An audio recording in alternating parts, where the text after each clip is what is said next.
Welcome back. We are now on to our next function, which is our check answer button.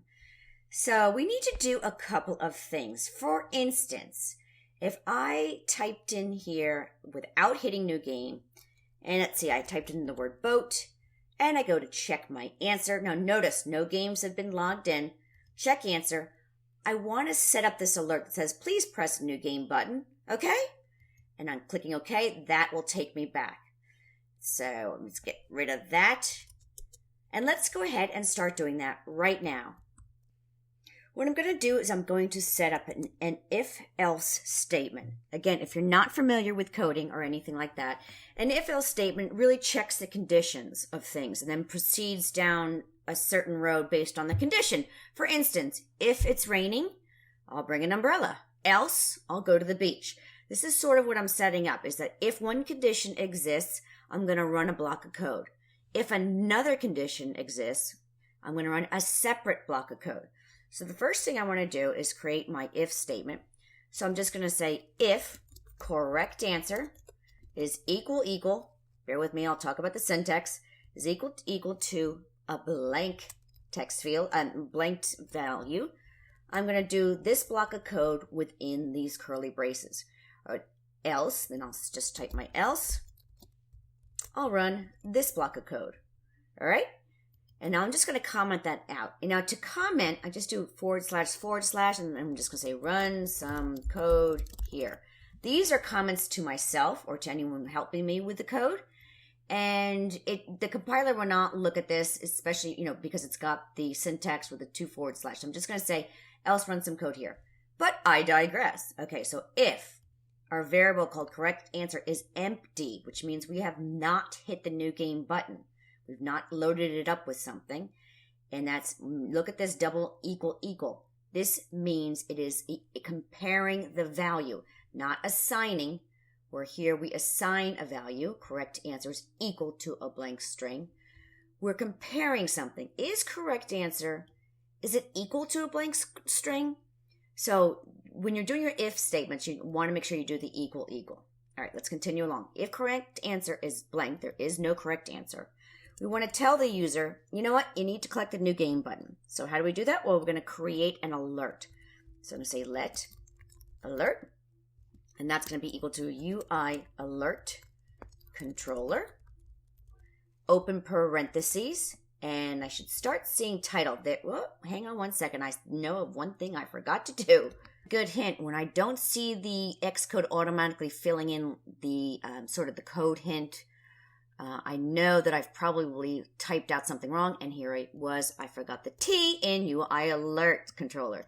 So if I just go back and say UI alert controller, hit the open parentheses, start typing the word title, there I go. This is the line of string I need.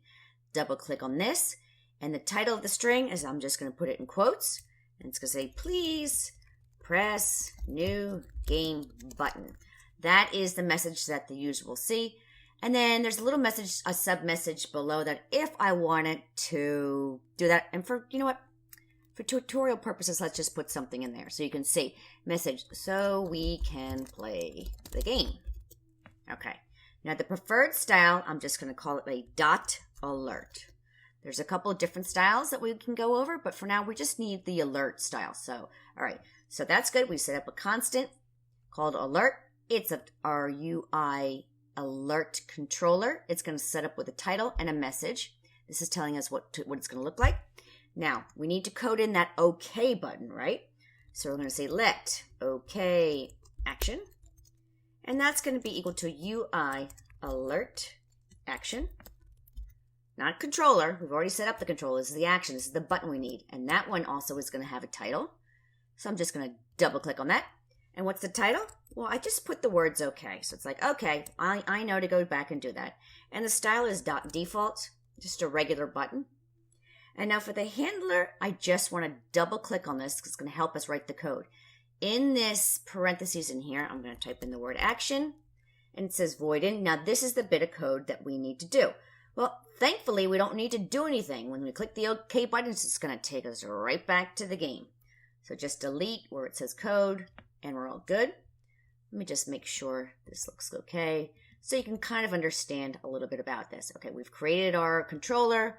Now we need to create the OK button and what happens when we press it, which is nothing. And now we need to add the OK button.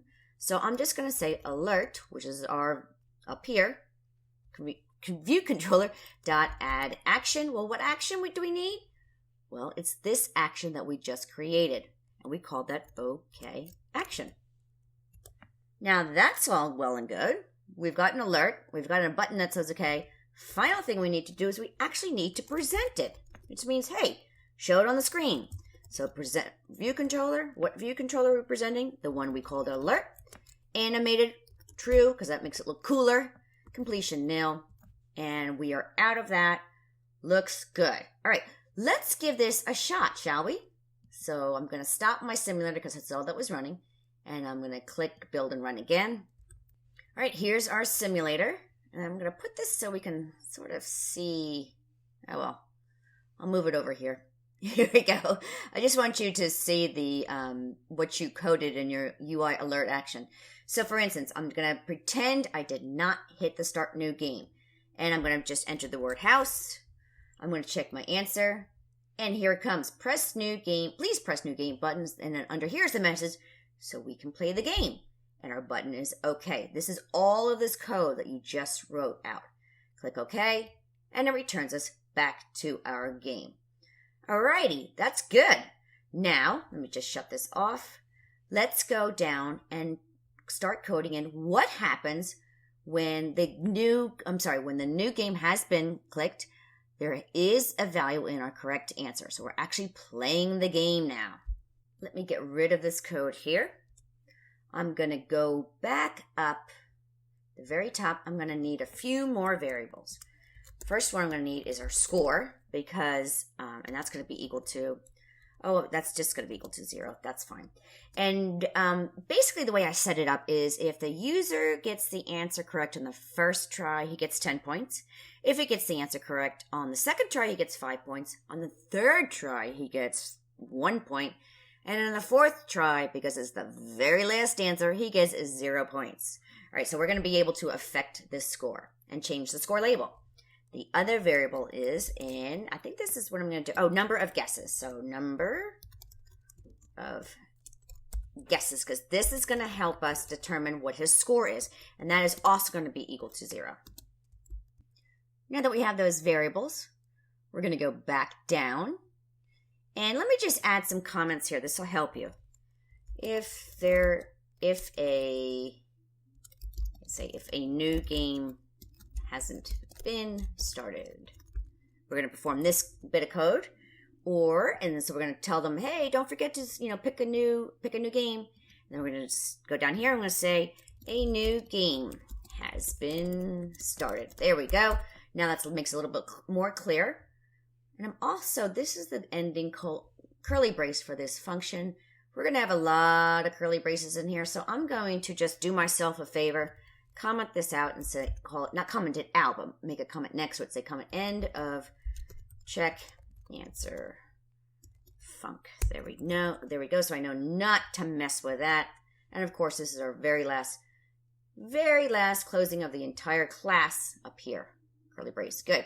Because sometimes that can throw you off. All right, so we're pretty well commented out. Let's continue and program out what happens when a new game has been started.